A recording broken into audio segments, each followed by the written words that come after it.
ஆன்மீகத்தையும் ஜோதிடத்தையும் இணைத்து ஆராயும் உங்கள் ஆர்வம் மிகவும் போற்றத்தக்கது. உங்கள் சிந்தனைக்கு வேலை தருவது எனக்கு பெருமை அளிக்கிறது. தாங்கள் கேட்டுள்ள கேள்வி மிகவும் ஆழமானது. ஒரு மனிதனின் விருப்பம் இதுதான், அதனால்தான் அவனது வாழ்க்கை இந்த வழியில் சென்றது என்பதை நிரூபிக்க ஒருவரது பிறந்த ஜாதகத்தை பர்த் சார்ட் பை குண்டாலி முன்னிறுத்தலாமா? இதற்கு பதில் நிச்சயமாக முன்னிறுத்தலாம்.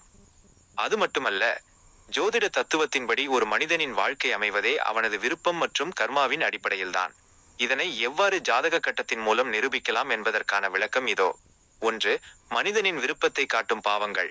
ஹவுசஸ் ஆஃப் டிசையர் ஜோதிடத்தில் 12 பாவங்களில் மனிதனின் எண்ணங்கள், ஆசைகள் மற்றும் விருப்பங்களை பிரத்யேகமாக காட்டும் பாவங்கள் உள்ளன.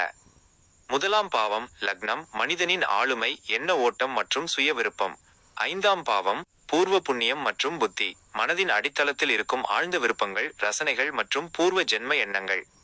9ஆம் பாவம் தர்மஸ்தானம், உயர்நோக்கம், இறை விருப்பம் மற்றும் ஆன்மீக நாட்டம். 11ஆம் பாவம் காமஸ்தானம் பை ஆசை நிறைவேறும் இடம், உலகியல் ஆசைகள், இலக்குகள் மற்றும் லட்சியங்கள். 2. விருப்பம் ரைட் ஆரோ பாதை எவ்வாறு அமைகிறது? ஒரு மனிதனுக்கு ஏன் குறிப்பிட்ட விருப்பம் வருகிறது? அதன்படி ஏன் அவனது வாழ்க்கை நகர்கிறது? லக்னாதிபதி மற்றும் கிரக சேர்க்கை. லக்னாதிபதி, முதலாம் அதிபதி, எந்த பாவத்தில் போய் அமர்கிறாரோ அந்த பாவத்தை சார்ந்த விஷயங்களில்தான் அந்த மனிதனின் முழு விருப்பமும் கவனமும் இருக்கும்.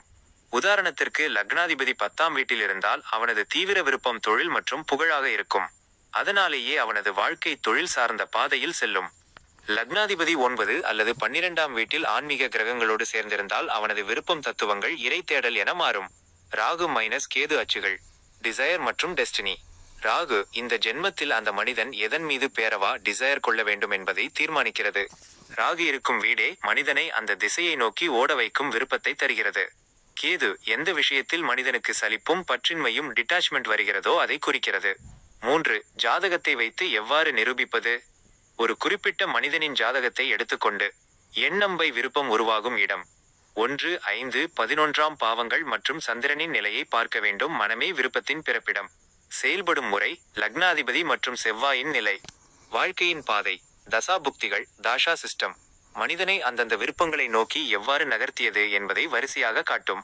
முடிவு, ஒரு மனிதன் தனக்கு தோன்றும் சுய விருப்பத்தினால் மட்டுமே வாழ்க்கையை அமைத்துக் கொள்வதாக நினைக்கிறான். ஆனால் அவனது ஜாதகத்தில் உள்ள கிரக அமைப்புகளே அவனுக்குள் அந்த விருப்பத்தை விதைத்து அதற்கான பாதையிலேயே அவனை பயணிக்க வைக்கின்றன. எனவே ஒரு மனிதனின் வாழ்வியல் பாதையையும் அவனது விருப்பத்தையும் நிரூபிக்க பிறந்த ஜாதகம் என்பது மிகச்சரியான, மறுக்க முடியாத சான்றாகும். தங்களின் இந்த யோசனை மிக அற்புதம் நண்பா. நீங்கள் விரும்பினால் ஏதேனும் ஒரு மாதிரி ஜாதகத்தை அல்லது உதாரண அமைப்பை வைத்து இதனை மேலும் விரிவாக